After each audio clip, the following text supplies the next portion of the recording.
ৰাষ্ট্ৰীয় বঁটা প্ৰাপক অগ্ৰণী স্বেচ্ছাসেৱী অনুষ্ঠান জনিয়া আঞ্চলিক গ্ৰামোন্নয়ন পৰিষদৰ ৩৬ সংখ্যক বাৰ্ষিক অধিৱেশনৰ লাইখুটা স্থাপন।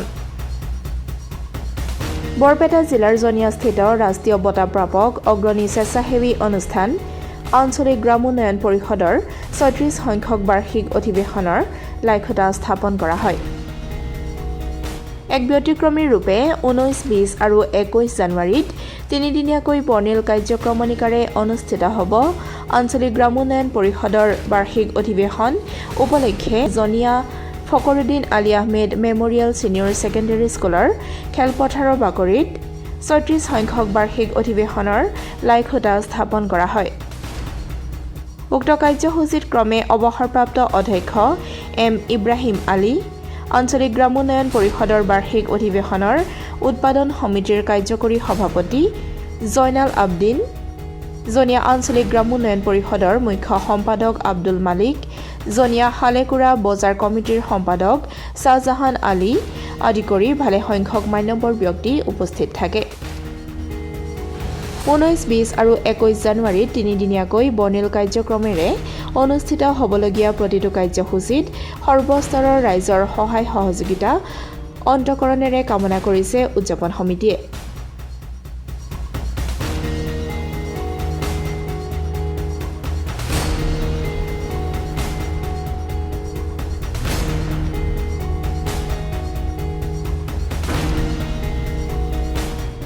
খুবেই ভাল লাগিছে আৰু বিশেষকৈ আমি মানে জনিয়াৰ নহয়, আমি অসমৰ গৌৰৱ বুলি আমি ভাবোঁ যে আঞ্চলিক গ্ৰামোন্নয়ন পৰিষদে একাধিকবাৰ ৰাষ্ট্ৰীয় বঁটা মানে পাবলৈ সক্ষম হৈছে আৰু এইখন NGO এখন ঐতিহ্যপূৰ্ণ NGO হিচাপে এই বৃহত্তৰ অঞ্চলত মানে বিৰাজ কৰিছে এই NGOৰ নাম। আৰু এই NGOৰ ৩৬তম বাৰ্ষিক অধিৱেশনৰ মানে কাৰ্যকৰী সভাপতি হিচাপে মোক নিযুক্তি প্ৰদান কৰিছে। মই ইয়ালৈ মাতি আনি যি মানে সন্মান যাচিছে সঁচাকৈ মই আনন্দিত। আৰু আমি সমূহ অসমবাসী ৰাইজলৈ আবেদন জনাইছোঁ যে 19, 20 আৰু 21 তাৰিখ তিনিদিনীয়া যি বৰ্ণাঢ্য কাৰ্যসূচীৰে জনিয়া আঞ্চলিক গ্ৰামোন্নয়ন পৰিষদৰ বাৰ্ষিক অধিৱেশন অনুষ্ঠিত হ'ব আৰু এই অধিৱেশনত সম্পূৰ্ণৰূপে সামাজিক, সাহিত্যিক আৰু গঠনমূলক চিন্তা ভাৱনাৰ মাজেৰে ব্যতিক্ৰমী প্ৰস্তুতিৰে এই কাৰ্যসূচীবোৰ মানে আমি গ্ৰহণ কৰিছোঁ আৰু আশা কৰোঁ যে এই কাৰ্যসূচীৰ মাজেৰে আমাৰ অসমত মানে বিভিন্ন সম্প্ৰদায়ৰ মানুহৰ মাজত যে আমি সমন্বয় গঢ়ি তুলিছোঁ তাৰ এটা বাৰ্তা নিশ্চিতভাৱে আমি দিব পাৰিম।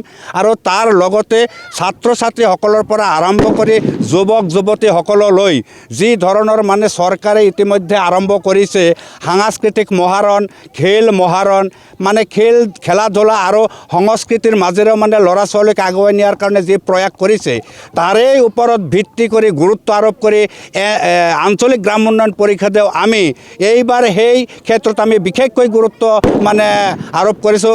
যেনেকৈ ছোৱালীৰ ভলীবল মানে খেল আমাৰ ইয়াত মানে অনুষ্ঠিত হ'ব আৰু এই সাংস্কৃতিক বিভাগতো নৱজাত শিশুক ধৰি আমি যুৱক যুৱতীসকলক যাতে আমি আগুৱাই লৈ যাব পাৰোঁ তাৰ কাৰণে চেষ্টা কৰিম। তাৰ লগতে ডাঙৰ মানুহৰ সাহিত্যিকসকলৰ আলোচনা চক্ৰৰ মাজেৰে যুৱ বন্ধুসকলক যাতে আমি অনুপ্ৰাণিত কৰি আমাৰ এই সুস্থ সমাজ বা সুস্থ পৰিৱেশ যাতে আমি গঢ়ি তুলিব পাৰোঁ তাৰ কাৰণে যাতে আমি যুৱক সমাজক আমি এটা মানে বাৰ্তা দিব পাৰোঁ, তেওঁলোকক যাতে আমি আঁকোৱালি ল'ব পাৰোঁ, সেই ধৰণৰ চিন্তা ভাৱনাৰে এই অধিৱেশন আৰম্ভ হৈছে। গতিকে মই সদৌ শেষত বৃহত্তৰ অঞ্চলৰ সমূহ ৰাইজ তথা অসমবাসী ৰাইজলৈ মই আবেদন জনাইছোঁ, আপোনালোকে আমাৰ লগত সহযোগ কৰক, প্ৰতিটো কাৰ্যসূচীত অংশগ্ৰহণ কৰক আৰু এখন গঠনমূলক পৰামৰ্শৰ মাজেৰে এই NGOৰ জৰিয়তে সমাজখন যাতে আমি ভাল দিশলৈ লৈ যাব পাৰোঁ তাৰেই দিহা আপোনালোকে আমালৈ মানে আগবঢ়াব, এই আবেদন ৰাখি মোৰ কথাখিনি শেষ কৰিম। জৰিয়তে মই সমগ্ৰ অসমবাসীক নৱবৰ্ষৰ শুভেচ্ছা জ্ঞাপন কৰিছোঁ।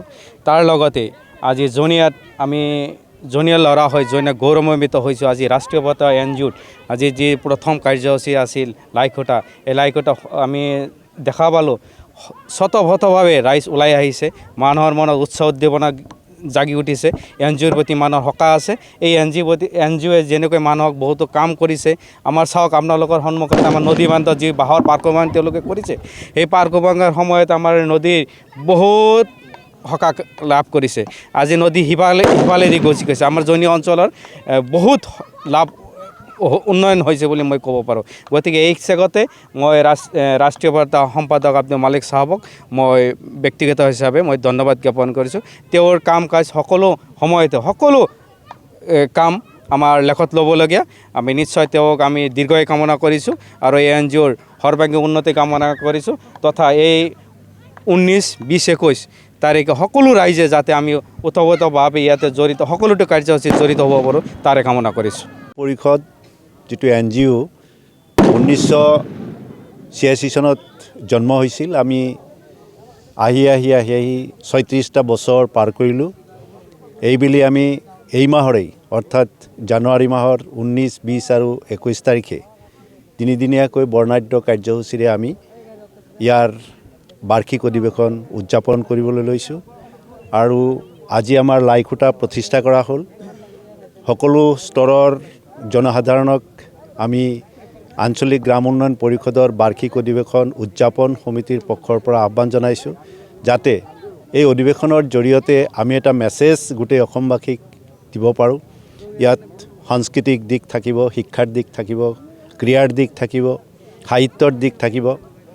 গতিকে এই সমূহ কাৰ্যসূচীৰ যি ৰূপায়ণ, এই ৰূপায়ণৰ ক্ষেত্ৰত সকলো স্তৰৰ জনসাধাৰণৰ প্ৰতি আহ্বান জনাইছোঁ, তেওঁলোকে আমাক সহায় সহযোগিতা আগবঢ়াওক, যাতে আমি সুন্দৰকৈ এই তিনিদিনীয়া কাৰ্যসূচী আমি সুকলমে পাৰ কৰিব পাৰোঁ।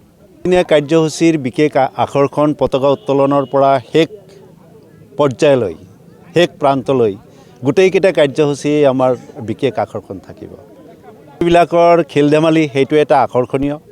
আৰু মঞ্চত আমি এইবাৰ এটা নতুন পদক্ষেপ আমি ল'ব খুজিছোঁ যে যেনেকৈ আমাৰ কিছু বিশিষ্ট মানুহ মুখ্য অতিথি থাকে, নিৰ্দিষ্ট বক্তা থাকে, আমন্ত্ৰিত অতিথি থাকে, আমি এনেকুৱা এটা সভা আমি অনুষ্ঠিত কৰিব খুজিছোঁ যে এই গোটেইখিনি মুখ্য অতিথিগৰাকীও এগৰাকী স্কুলীয়া ছাত্ৰ থাকিব বা ছাত্ৰী থাকিব, বিশিষ্ট অতিথি, আমন্ত্ৰিত অতিথি, নিৰ্দিষ্ট বক্তাও এগৰাকী ছাত্ৰ বা ছাত্ৰী থাকিব হাইস্কুলত পঢ়া। গতিকে তেওঁলোকে নিজৰ এটা দিশৰ ওপৰত ভাষণ ৰাখিব আৰু সেইটোৱে ভাবোঁ যে আটাইতকৈ আমাৰ এই তিনিদিনীয়া কাৰ্যসূচীৰ ভিতৰত আকৰ্ষণীয় হ'ব।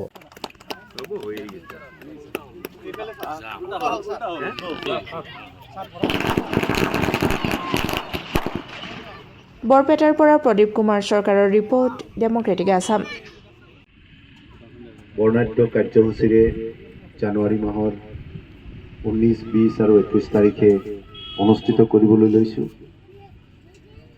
আমাৰ প্ৰস্তুতি প্ৰায় সম্পূৰ্ণ হৈছে আৰু ইয়াৰ কাৰণে মই উদযাপন সমিতিৰ আমাৰ অতি প্ৰিয় সদস্যবৰ্গক মই ধন্যবাদ জ্ঞাপন কৰিছোঁ যে তেওঁলোকৰ অক্লান্ত পৰিশ্ৰমৰ ফলতেই আজিৰ ইমান দূৰলৈ আমি আগুৱাই আহিব পাৰিছোঁ। এই অধিৱেশন লাইখুঁটা স্থাপন কৰাৰ কাৰণে আমি